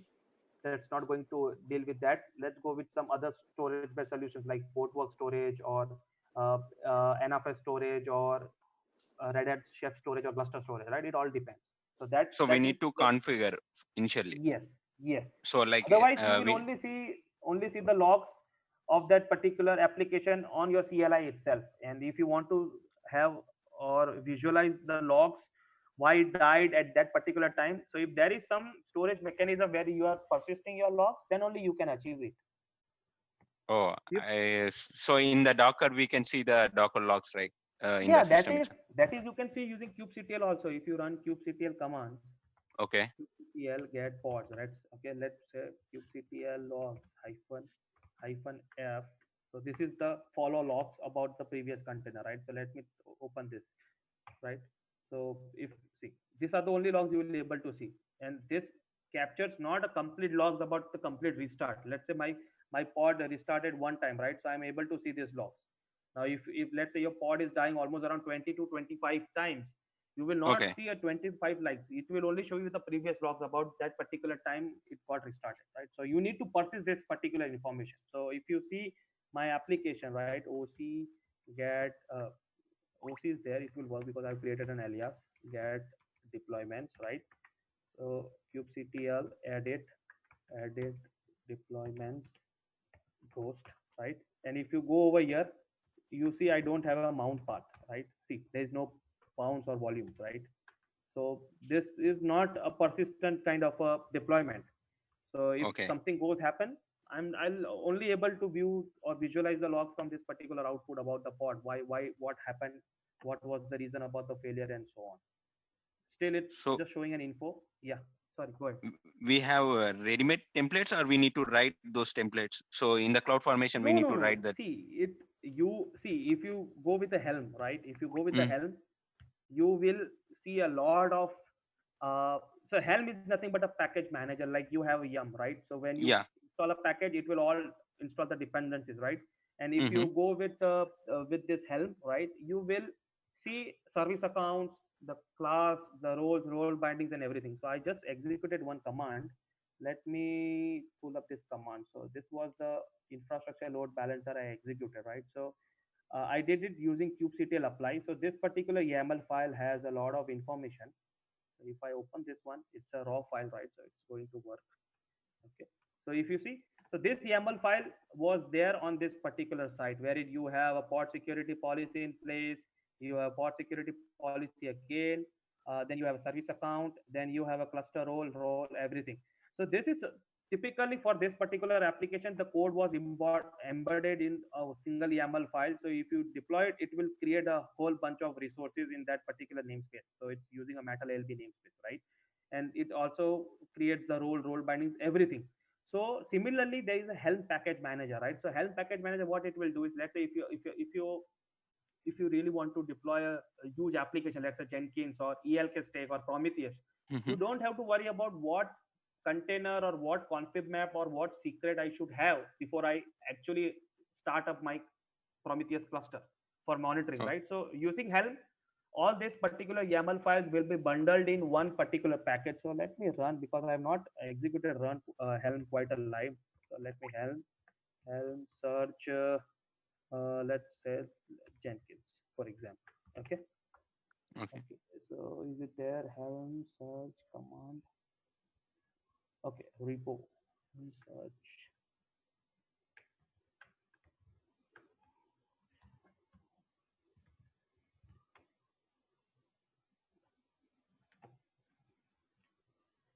So mostly what developers do is they go with the Helm model. So Helm is nothing but a repository store wherein you will see a lot of application YAML files bundled in one package.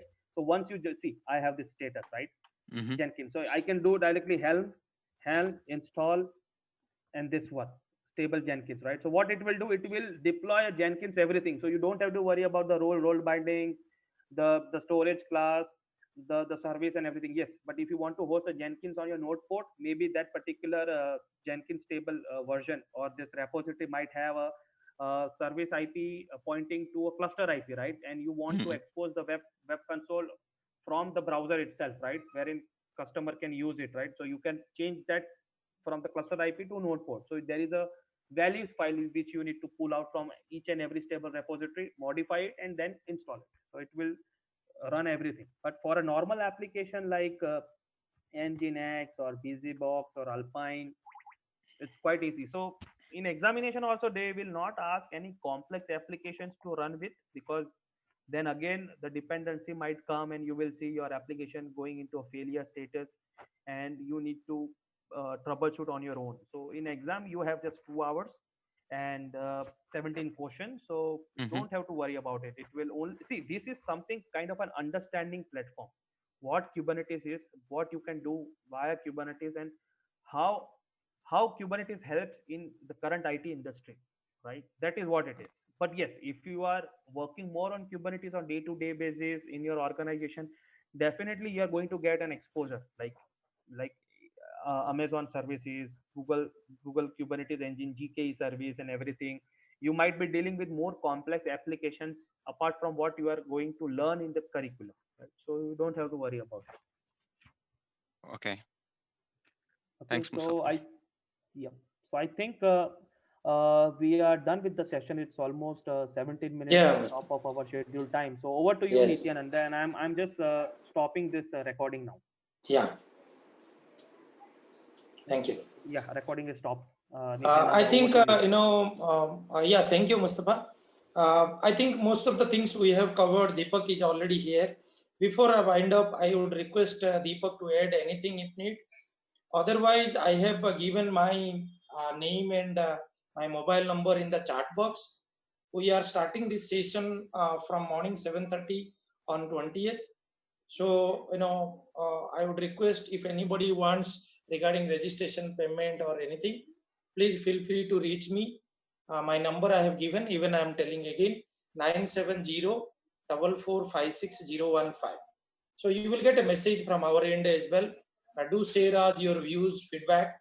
Our always intention and idea is to give more advanced technology through industry experts like Mustafa, who could really take you to the industry experience and exposure, while we are on the job, what real life problems we face and how to go about it with most advanced solutions. With this, officially we close the session. I have replied few of the queries in the chat box. If anything needed, yes, you can always write to us. We'd like to reply you over mail. Deepak, would you like to tell anything before we close? Yeah, and one thing else, Nityananda, sorry to interrupt that. Yeah, and I've been into this teaching industry for almost around near a year, and I have trained people across India and outside India as well, and everybody are CKA certified, and they are still with me on WhatsApp connected. And if you feel any of the issues in real time, anything you are not able to understand, you can ping me on WhatsApp, and if I'm free, I'll be able to call you out, or maybe I'll able to resolve your queries on the WhatsApp chat itself. And believe me, one of my students got 99 also in CK, and he was able to complete the exam in 2 hours before September, right? And everybody are Kubernetes certified now, so now their next vision in terms of progression is to do CKAD or go with Red Hat Container OpenShift, because I'm an OpenShift version 3.9 and OpenShift version 2 certified also.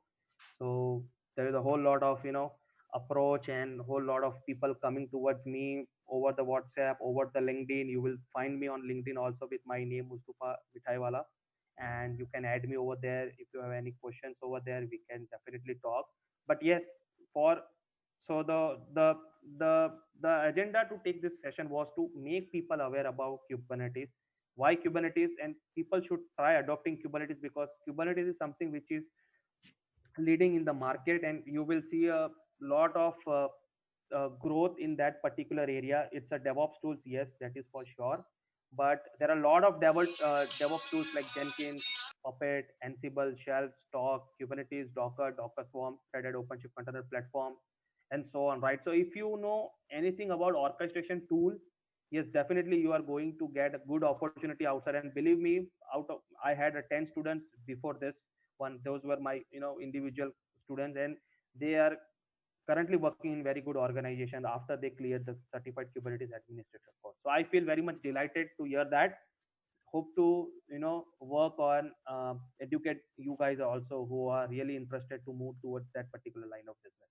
So that's conclude my side. I'll have Nityananda or Deepak to take it further, and maybe we can close this particular discussion. Yes. Thank you, Mustafa.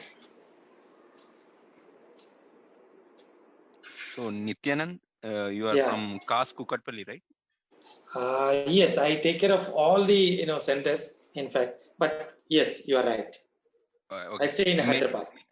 Okay, I met you in the CAS itself. Oh, okay. Yeah. Okay, thank you. So Nitya, you have a lot of new and known people. Yes. Thank you all for joining this webinar, and this is as I always say, this is probably our 10th or 11th class which is going on this year since pandemic. And Mustafa, you have been a fantastic mentor. I have come across so far. Thank you for enlightening all of us with the Kubernetes concept, the technology differentiations, the market trend, and the certification components. Many of you have questioned that what prerequisite I would have. You just start on this, and in the mid path or beginning, you realize that okay, you lack on certain particular fundamental. Reach out to Nitya. He will arrange a parallel class on Linux or the fundamental foundation of YAML. We can do that, but sooner you jump onto Kubernetes, sooner you become a CK certified or OpenShift certified, it is better for you, for your career, and for your future, right? With this note, I would encourage all of you to spread this message, because this is one of the most cost-effective training we have ever created in the market. We are not kind of those people who will hype it and try to make it very, very difficult for you to pursue. So you should quickly start before we stop the enrollments, right? And this is going to be a hands-on program, no video recorded program. We will not be sharing any video recordings of your classes. Please do not expect that. Don't expect that, okay, you will be shared by somebody. You have to do things hands-on. That is what I as an industry person is always look at. When I hire people who are CK or OpenShift certified, my fundamental foundation questions are very, very simple, because what we are doing for the industry, I need, most experienced people. Getting that experience from you beginners or intermediate within, 30 days time or 15 days time, it is highly, highly crucial that, okay, you are hands-on. Okay. So with that note, I will ask Nitya to close this, and we'll look forward to see you all on the upcoming CK class. Thank you all. With this, we are closing. If anybody has any doubt, anything to know, I have given my detail again. I am speaking on the chat box. Thank you for your valuable time. We stretch a little bit beyond 1.5 hours. I have some questions asked in the private chat. Let me answer them. I think they might be there or they would have left. I don't know. Yeah. But let me answer them. Yeah. With me. Okay. So I think Deepak Mishra have already answered. Any batch for CK in evening or weekend batch, weekend week. Talk to Nitya for more details. Okay. Let me write that way.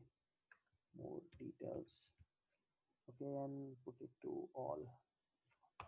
Okay, so I think I Mustafa, this training is for someone who has some knowledge with deployment Docker. I think even YAML is required about Linux. I think, yeah, so please go with that chat details which Deepak is sharing, and you can connect me over the LinkedIn. You can find me LinkedIn with this name, and if you have some queries which I might not able to answer you, you can check this on the LinkedIn. So, but please contact COS for any of the training and certification issues or engagement.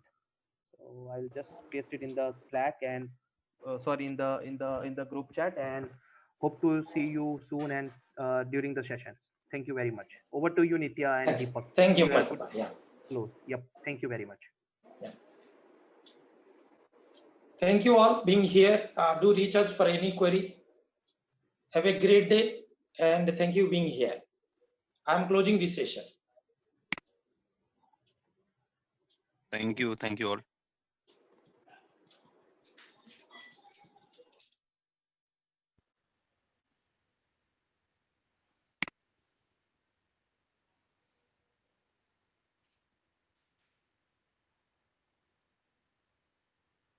It needs to be converted. এটা কোন হবো? You have a recording that needs to be converted before viewing. কর করিবি? Start হচ্ছে থাও।